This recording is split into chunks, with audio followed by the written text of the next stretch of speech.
So guys, আমি কিন্তু একটা পার্মানেন্ট গেট আপ বানাতে যাচ্ছি ফ্রি ফায়ারের। তো পার্মানেন্ট গেট আপটা কোনটা হতে চলেছে তো তোমরা দেখতে থাকো ভিডিওটা। তো আমি কিন্তু শর্ট ভিডিও নিয়েই তোমাদের সামনে এসেছি।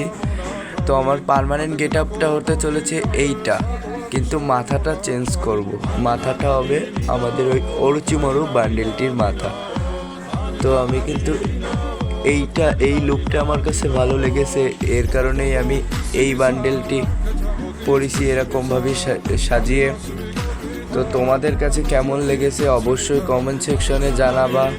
তোমাদের কাছে যদি ভালো লাগে তাহলে বলবা কমেন্ট সেকশনে। তো তোমাদের জন্য কিন্তু আমি একটা বান্ডেল নিয়ে চলে এসেছি পার্মানেন্ট ড্রেস আপ হিসেবে, যাতে তোমরা আমি যদি তোমাদের ম্যাচের মধ্যে পড়ি তাহলে তোমরা যাতে চিনতে পারো।